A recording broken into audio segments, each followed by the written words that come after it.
이보다 속 시원한 부동산 이야기는 없다. 부동산엔 안녕하세요. 최규현입니다. 자, 부동산 투자의 성공과 실패를 좌우하는 타이밍.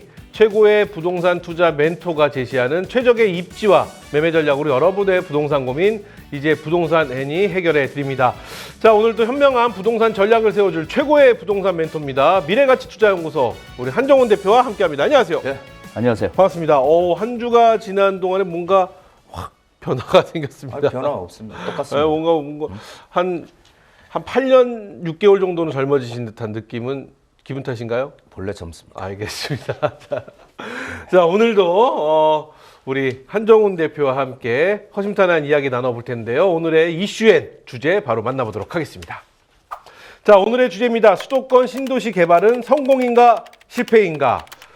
자, 이 최근 서울의 높은 집값, 양극화 뭐 이런 이야기가 나오고 있습니다. 규제의 부담을 느낀 수요자들과 투자자들이 수도권 신도시 부동산에 좀 주목을 하고 있다. 이런 이야기가 나오고 있는데, 그러니까 경기권이죠. 그렇죠, 경기권이겠죠.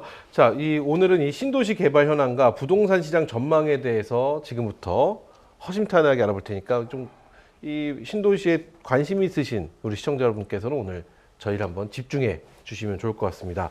자, 신도시라는 말 뉴스나 부동산 뭐 이런 데서 자주 우리가 듣긴 하지만 1기, 2기, 3기 신도시가 무엇인지, 그러니까 어디인지 좀 헷갈리기도 합니다. 그리고 신도시는 또 어떻게 생기게 되었는지 좀 원론적인 이야기로 한번 출발을 해보면 어떨까 싶습니다. 일단 1기, 2기, 3기 어딘가요? 그 신도시는 그 명칭이 중요한 게 아니고요. 일단은 그 태어난 배경, 탄생의 배경이 중요한데요. 네. 배경이 1980년대에 초반 그 서울의 이 심각한 주택난 그리고 인구가 뭐 폭발적으로 급등하는 이런 과밀 문제 이런 것들을 해소하기 위해서, 그러니까 집값이 너무 많이 오르고 하니까 이 도심에 서울 같은 경우는 집을 지을 땅이 별로 없잖아요. 그러니까 계속 공급은 계속 하지만 이 지방에서 서울로 도심으로, 왜냐하면 서울에서 지방에서 농사 짓는 것보다 서울에 와서 일을 하게 되면 훨씬 더 많은 높은 봉급을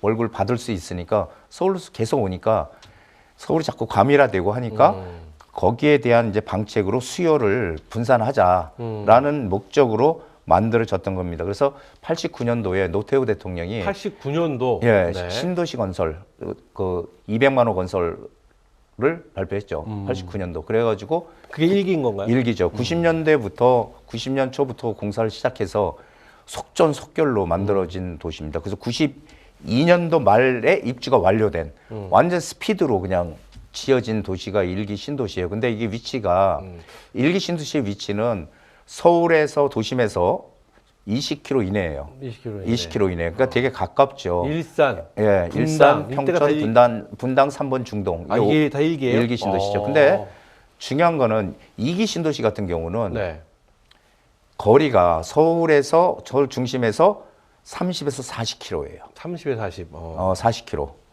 자, 이렇게 되니까 이제 문제가 뭐냐면은 1기 신도시는 1기 신도시 같은 경우는 서울과 거리가 그렇게 멀지 않은 인접해 있는 그런 도시였기 때문에 사람들이 강남에서 소위 얘기하면 강남에서 거주를 하다가 바로 강남 옆에 분당이라든지 이런 데 신도시가 생기니까 싸고 쾌적하고 하니까 갔어요, 글로.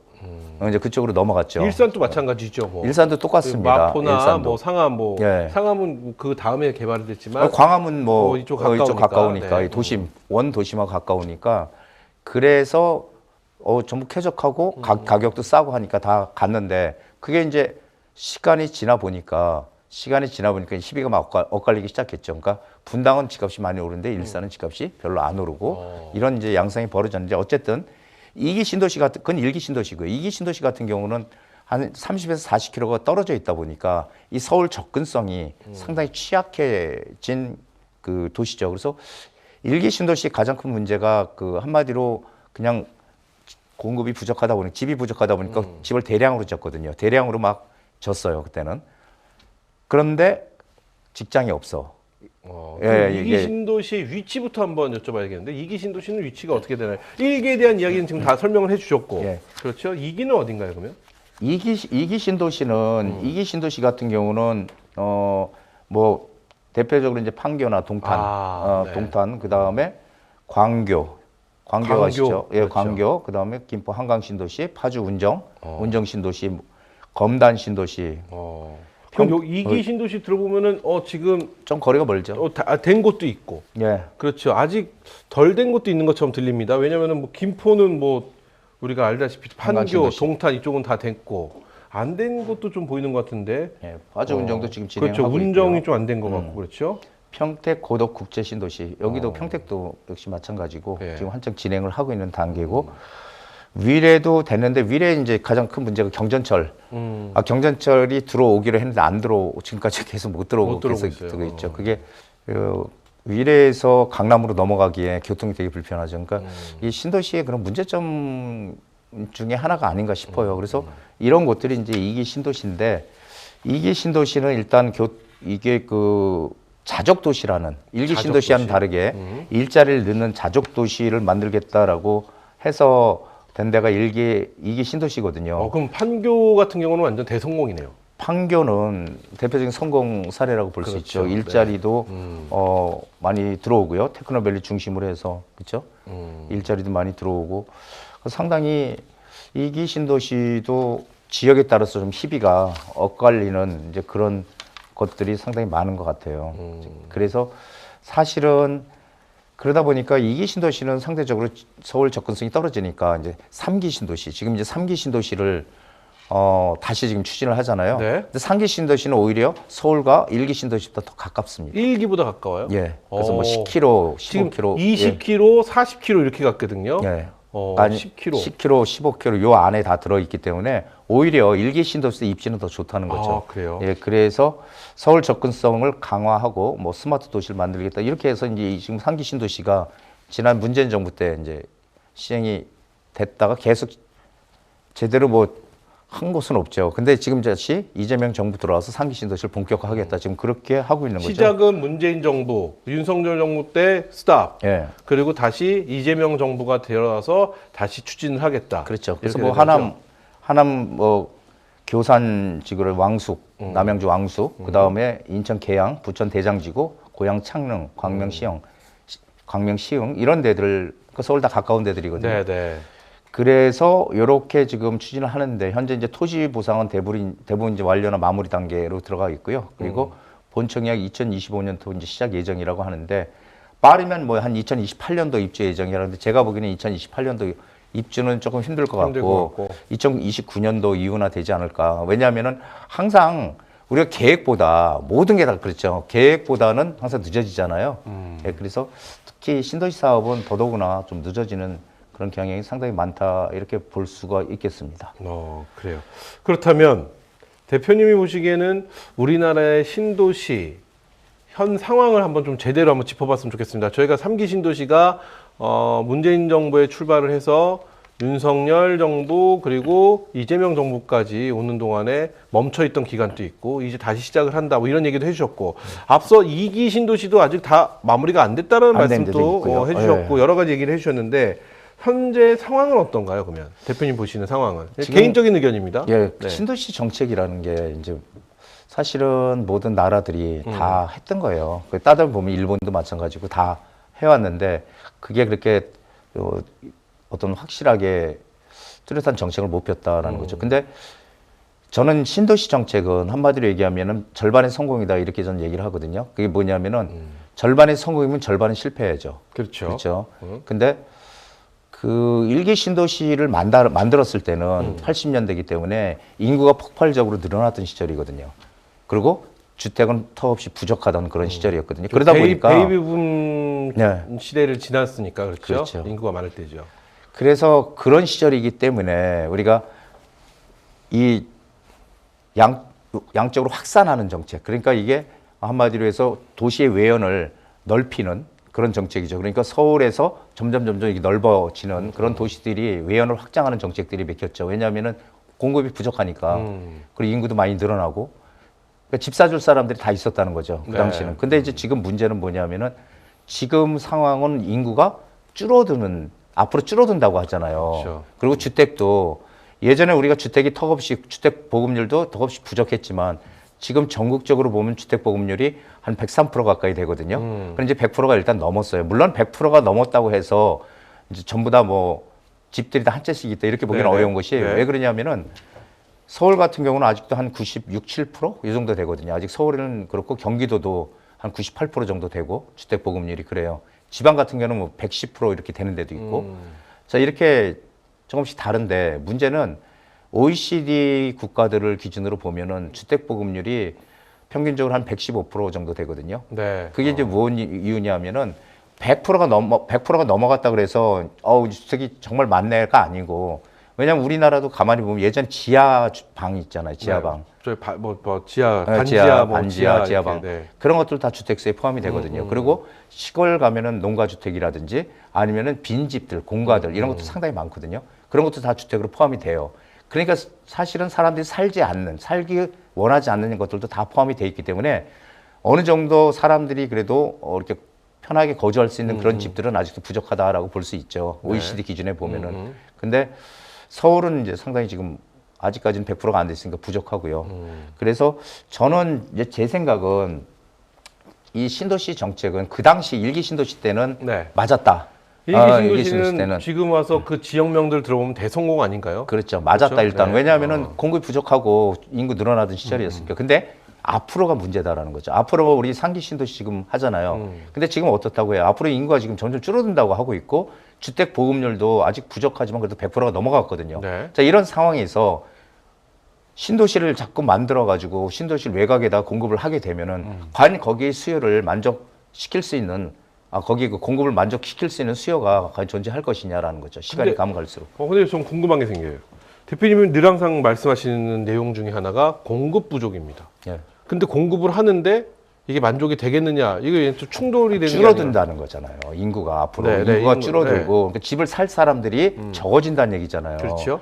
예전에 일기 신도시가 그래도 성과를 냈던 거는 인구가 막 폭발적으로 늘어나고 주택도 턱없이 부족하던 시절이었다는 네. 거고 지금은 주택이 턱없이 부족한 시절이 아니다. 아니고 단지 사람들이 원하는 그런 지역들, 수요가 있는 지역들의 집이 부족한 거죠.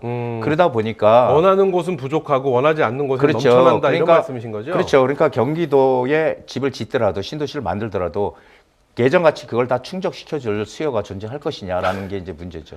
결국은 말씀을 들어보면 사람들이 원하는 그리고 저희가 소위 말하는 양극화가 심해지는 그런 지역들 위주로 뭔가 높게 아주 많이 들어올 수 있게끔 지어놓지 않은 방법이 없는 거네요. 그 신도시 정책이라는 거는 네. 선진국들도 사실은 지금 안 하는 정책이거든요. 왜 그러냐면은 지금 하나의 어떤 정책의 커다란 흐름은 네. 이제는 그 미국도 마찬가지고요.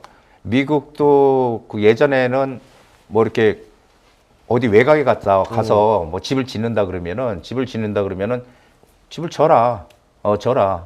그 대신 전기하고 물은 안 끊을게. 이렇게 나오거든요. 그러니까 우리나라는 하지 말라지만 미국은 하지 말라가 아니거든요. 그러니까 하긴 하되 안 해주겠다. 전기하고. 그러니까 하지 말라는 얘기죠, 결국은. 그러니까 미국도 지금은 도시의 외연을 확장하는 정책은 이제는 안 하고요. 이 도심에 집중하는 정책을 하거든요. 그렇기 때문에 거기에서 그 컴팩시티, 압축 도시라는 개념이 나오는 거고 우리나라도 고밀 복합 개발이라고 해서 역세권을 중심으로 해가지고 거기다가 주거, 상업, 업무, 문화 공간을 같이 넣겠다. 이제 그래가지고 이런 정책들이 선진국 정책이거든요. 그래서 우리도 지금 서울시에서 2040 도시기본계획이라고 해서 지금 진행을 하겠다고 하는 거거든요. 그래서 지금 정책이 전부 다 그렇게 가는데 자꾸 신도시를 늘려서 가게 되면은 지금 신도시들을 늘려서 가게 되면은 과연 거기에 나중에 들어가 살 사람들이 있을 것이냐라는 거죠. 그러니까 이게 사회적인 이 문제인 것 같아요. 그래서 저는 이게 지금 현재 어떤 상황이냐면은 절반은 성공이다. 하지만 앞으로 계속 신도시를 늘려간다면 그 문제가 크다 이렇게 보는 거죠. 그래요. 제가 너무 어렵게 얘기했네요. 아니, 정말 어렵게 얘기하는 게 아니라 좀 뭐라고 할까?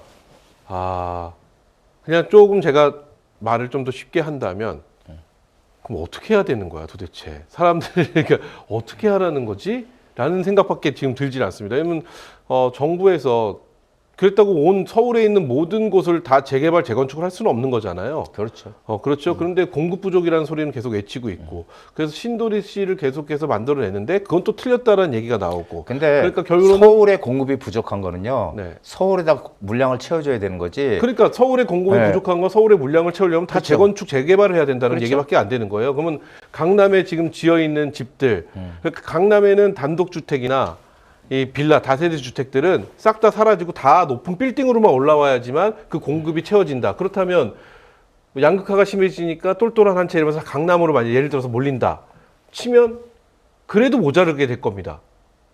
근데 강남으로 다 몰릴 수는 없잖아요. 그러니까 돈이 있어야지 들어갈 수 있는 거죠. 그러니까 그래도 돈 막 계속해서 몰린다. 그러면서 계속 모자르다.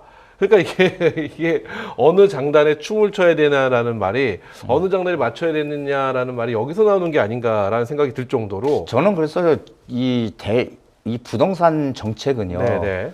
좀 중장기적인 그 생각을 가지고 정부에서 만들어야지 이 단기적으로 뭐 투기 수요를 억제한다 이런 식으로 단기적인 어떤 성과를 위해서 정책을 내놓으면 안 된다고 생각을 해요. 그러니까, 근데 네, 말씀하시죠. 역대 정권은 계속 임기가 5년이다 보니까 단기적인 성과에 안 낼 수 없잖아요. 그러니까 단기적인 그런 것들을 위해서 이 정책들을 내놓기 때문에 이 시장이 항상 똑같은 패턴으로 상승과 뭐 하락 이런 것들을 반복하지 않나 저는 그런 생각을 하죠.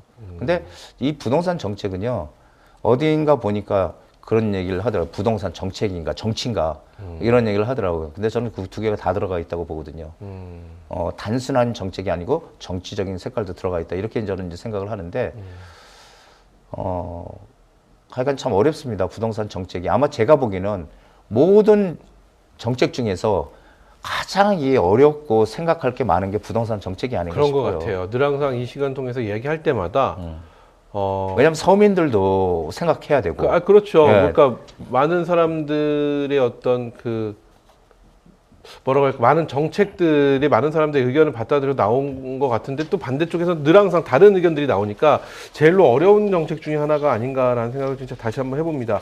자, 그러면은 1기, 2기와 달리 3기 신도시는 또 공공주택 특별법을 적용받기 때문에 절반 이상이 임대주택과 공공분양주택이다. 뭐 이런 얘기가 있습니다. 그렇다면 임대주택이 수요자들에게 외면을 받는 현실에서 과연 이게 서울의 집값이 안정화가 되겠느냐 하는 의견도 있는데 이 부분에 대해서는 어떤 의견을 갖고 계실까요? 이건 전혀 그 서울의 집값을 잡는 데 도움은 안 된다고 저는 보죠. 왜 그러냐면은 지금 이게 그 1기, 2기 신도시는 택지 개발 촉진법이라는 법을 가지고 만들었어요. 그러니까 뭐 빠르게 작은 집을 공급해야 된다 지금. 그렇기 때문에 택지 개발을 해서 빠른 속도로 공급을 하겠다. 택지 개발 촉진법이라는 법을 가지고 만들었다면 3기 신도시는 공공주택 특별법이라는 법을 만들었어요. 네. 새로. 그럼 말 그대로 공공주택 특별법이거든요. 그러니까 두 법의 차이점이 뭐냐면은 택지 개발 촉진법으로 하게 되면은 그 민간 분양을 70% 이하로 할 수가 있거든요. 네. 그리고 공공 분양을 30% 이상 이렇게 할 수 있어요. 근데 이 공공주택 특별법으로 하게 되면은 반대로 돼요. 그러니까 뭐냐면은 공공 임대의 비율이 정해놨거든요. 네. 특별법에. 특별법은 모든 법에 우선하는 법이죠. 네, 그렇죠. 그러니까 공공 임대가 35% 이상. 네. 그리고 공공 분양 주택, 공공 분양하는 그 주택, 그거는 25% 이하. 그럼 두 개를 합치면 60%잖아요. 60%. 네. 근데 여기서 재밌는 거는 공공 임대의 비중이 35% 이상이거든요. 그렇다면은 최하가 35%란 얘기예요. 네.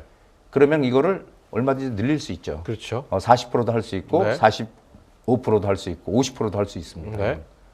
자, 그렇게 되면은 3기 신도시는 공공 위주의 그런 주택들로 채워질 게 아닌가라는 생각을 하는 거죠.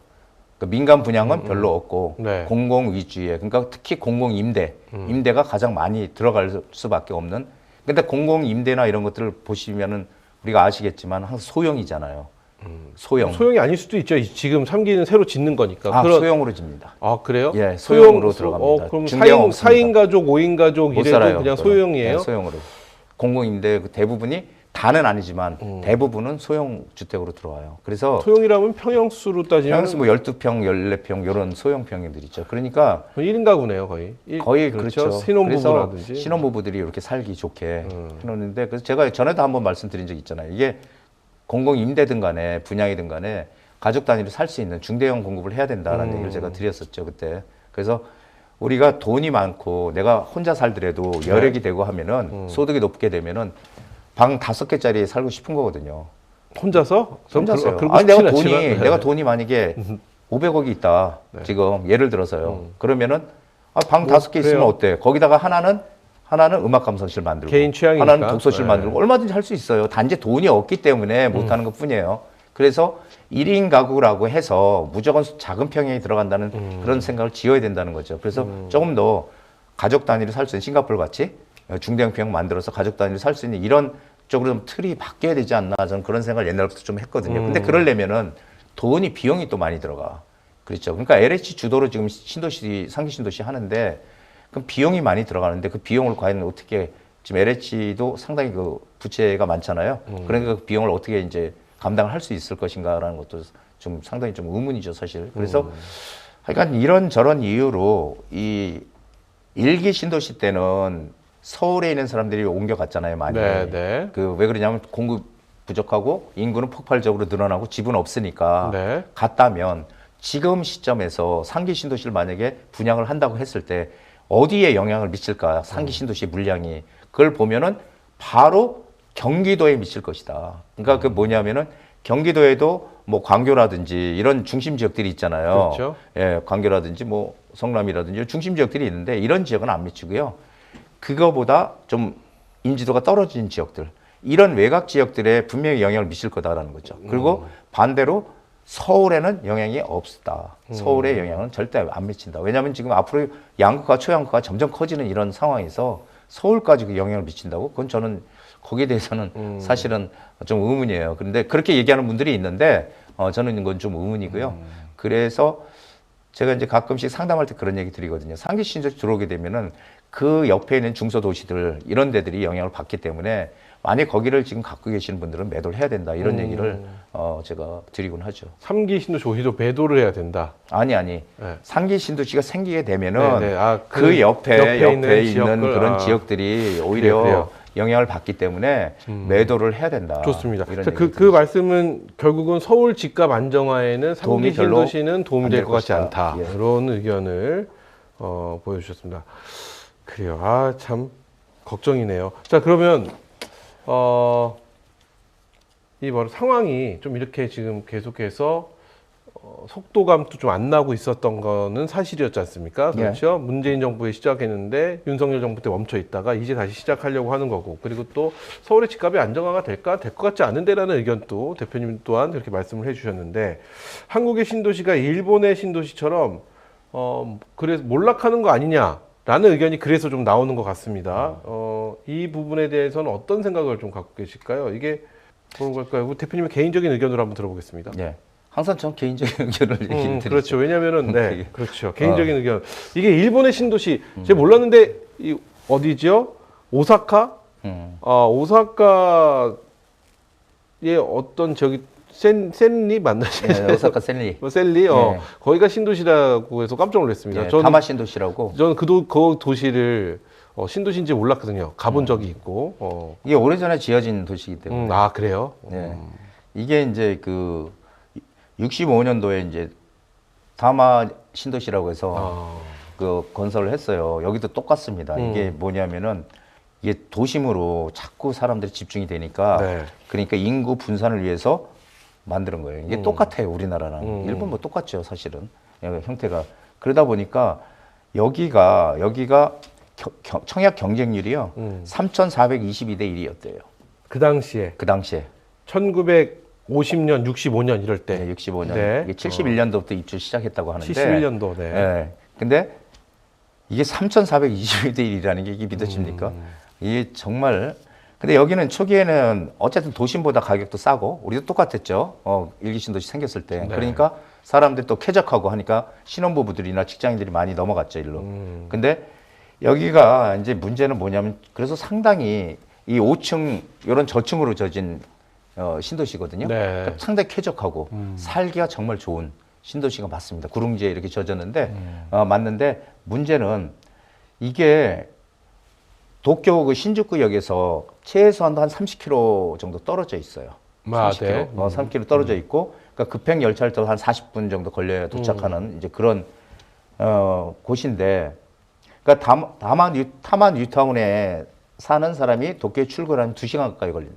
아, 예. 그러니까 문제네. 네. 이게 전철 요금이 또 일본 비싸잖아요. 일본 요금이 물가가. 그렇죠. 그러니까 요금도 비싼데 대중교통이 다 예. 민영화가 돼 있다 보니까 너무 비싸죠. 비싸죠. 네. 예, 그러니까 이게 젊은이들이 거기 살 수가 없잖아요. 그러니까 결국은 어떻게 됐냐면은 처음에는 막 그러다가 이 젊은 사람들은 다 리턴. 힘든 것이요. 도심으로. 그러니까 힘들어서. 예. 어. 왜냐하면 직장 없죠.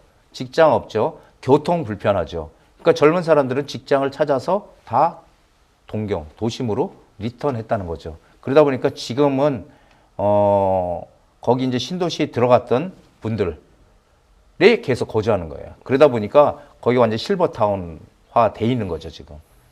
그러니까 뭐 제가 듣기로는 한 동에도 비어 있는 집들이 꽤 있대요.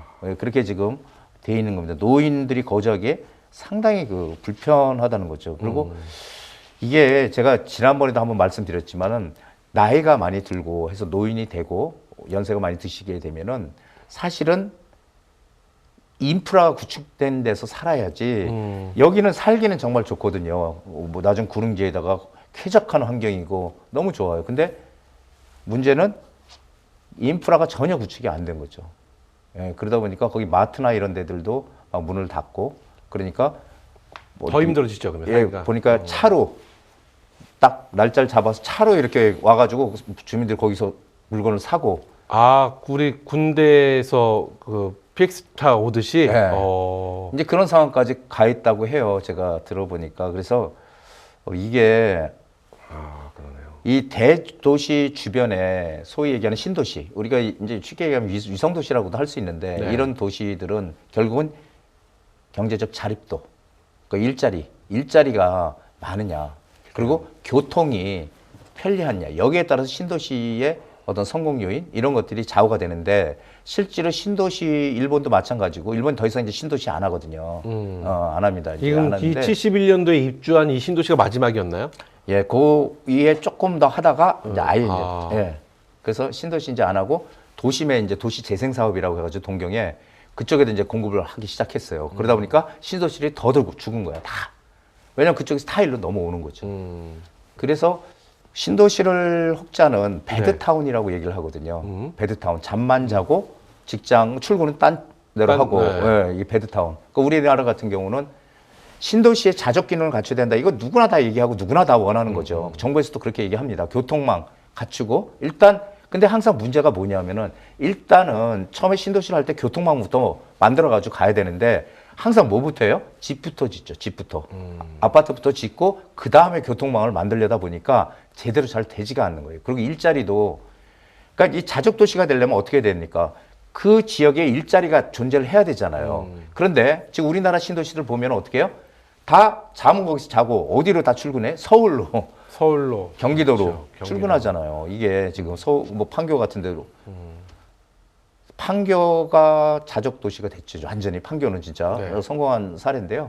양질의 그렇죠. 일자리 들어와 양질의 있으니까. 일자리도 있고. 저는 그거 제가 한 6년 전인가 7년 전인가 그때 우연히 보니까 저희 아파트 같은 동에 사는 분인데 출근을 어디로 하냐 그때 판교로 한대요.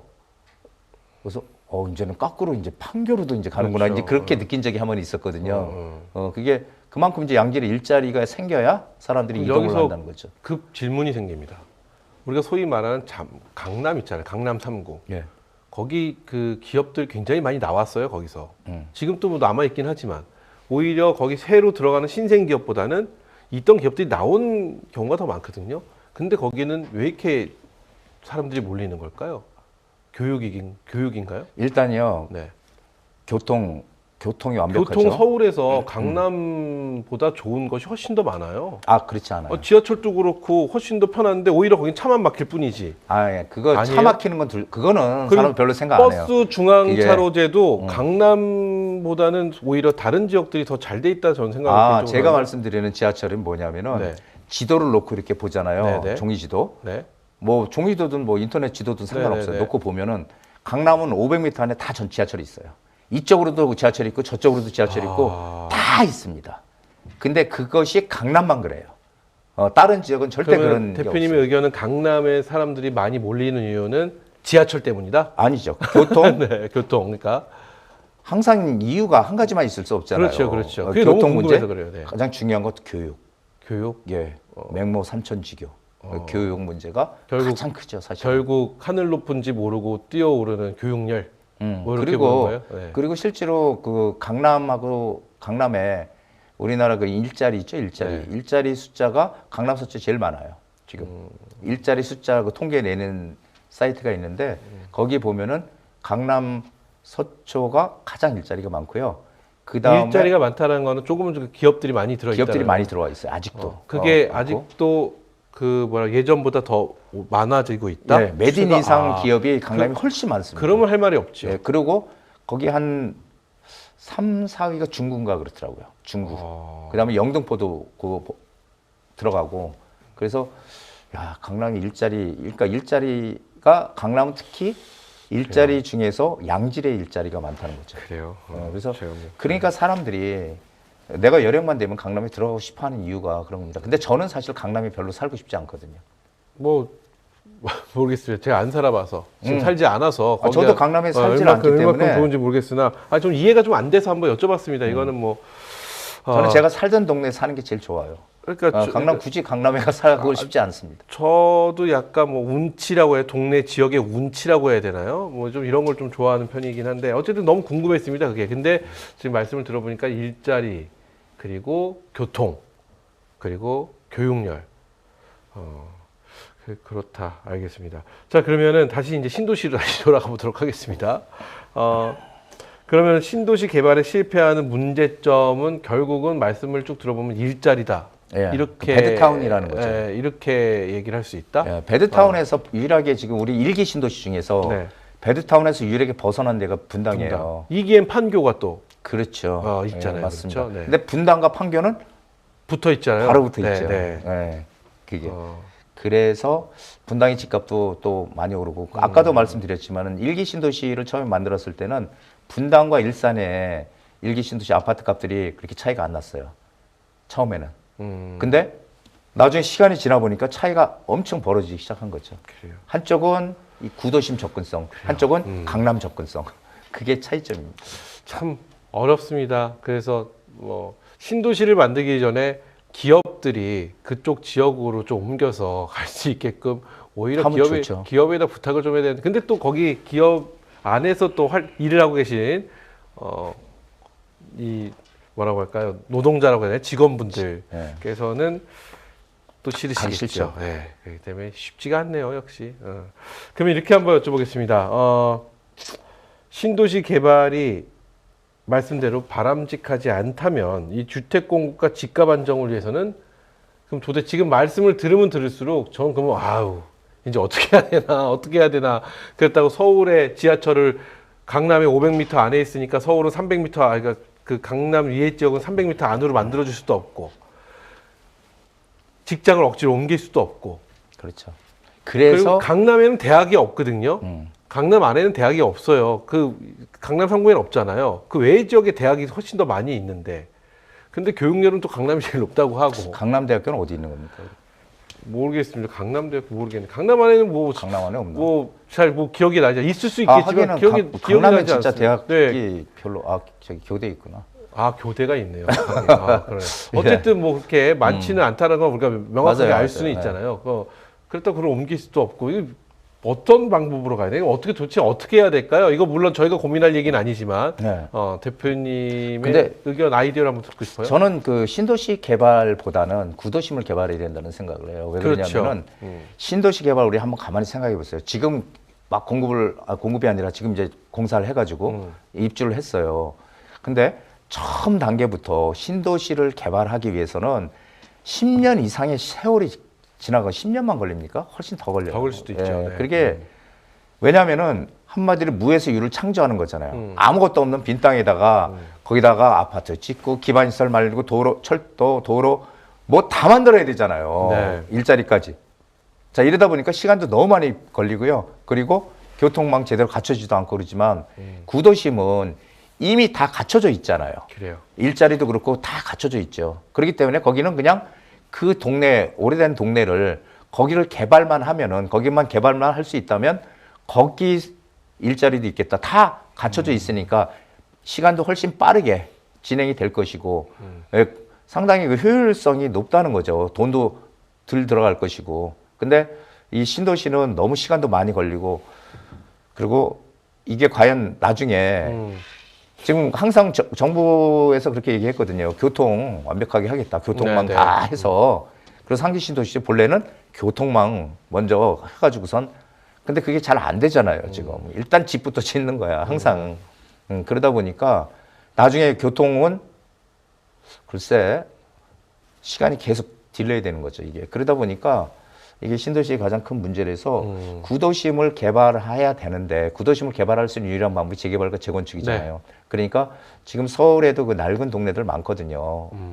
그 개발이 아직 안 된 동네들. 그런 게 많지 않다고 생각하시는 분이 있을지 몰라요. 왜 그러냐면은 서울에 맨날 그 큰 건물들만 보고 그렇죠. 다녔으니까. 그럴 수 있죠. 근데요, 이 걸어서 뭐 영등포 뒤쪽을 가보든지, 영등포 뒤쪽이 도림동이라고 있는데 그쪽을 가보든지, 또 신당동 하면은 많은 중구의 한복판에 있잖아요. 그러면 그 중구 신당동에 어느 그 신당역 그 뒤쪽을 이렇게 바로 가면은 거기는 사람도 이렇게 두 사람이 못 들어 다닐 정도로 골목이 좁아요. 그래요? 그러니까 그런 것들을 우선적으로 뭔가 개발을 해서 서울의 고밀도 복합 개발, 이게 선정들의 하나의 트렌드거든요. 고밀도를 높여서 복합 개발하고 지상층은 공원화하고 이렇게 가는 그런 전략을 우리도 이제 가야 되지 않을까. 이제 계속 이 도시의 외연을 확장하는 그런 정책을 필 게 아니고 도심에 집중하는 그런 이제 정책들을 펴야 되지 않을까, 그런 생각을 좀 하고 있습니다. 좋습니다. 자, 이렇게 해서 한종훈 대표 의견 들어봤는데, 지금 저희 TV를 시청하고 계신 시청자 여러분들도 저희 유튜브가 또 있지 않습니까? 네, 유튜브를 의견을 좀 통해서 주십시오. 주택 공급과 집값 안정을 위해서는 이렇게 하면 좋을지 않을까요라는 어떤 정책 아이디어를 저희 생각하시는 것들. 밑에 댓글에다가 한번 좀 남겨주시면 혹시 아시나요? 또 누군가가 보고 이 정책을 하면 어떨까라고 또 생각하실 수 있지 않을까. 그래서 왜냐면은 우리 시청자분들의 아이디어가 정말 엄청나거든요. 예, 맞습니다. 그래서 한번 그 아이디어도 한번 이렇게 해서 또 우리나라가 이렇게 해서 부동산에 대한 어떤 고민이 한시름 좀 덜어진다면이야. 아마 그 댓글을 쓰신 분이 영웅이 되지 않을까라는 생각이 들 정도로 쓴다는 생각도 해봅니다. 자, 이렇게 해서 여기까지 해도 되겠죠, 대표님? 네. 네, 여기까지 오늘의 이슈 만나봤는데요. 자, 한 주도 놓칠 수 없는 또 무료 세미나가 준비되어 있습니다. 이번 주는 화요일 합니다. 12월 23일. 24일에 이제 크리스마스 이브. 이브. 그렇죠. 그러니까 그 전날. 그 23일 전날 날. 와서 들으시고 24일 날은 편하게.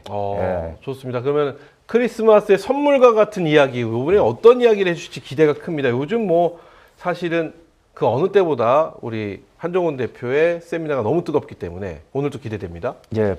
일단 가장 중요한 거는 네. 많은 분들이 궁금해하는 거는 내년 시장 전망이잖아요. 그렇죠. 내년에 과연 어떻게 될까? 3알아부터 출발하죠. 예. 그게 이제 가장 가서, 그리고 지금 제가 항상 말씀드리지만 규제에서 빠져 있는 게 재개발과 그 오피스텔이라고 얘기했잖아요. 네. 재개발 빌라 빌라하고 쪽, 네. 오피스텔.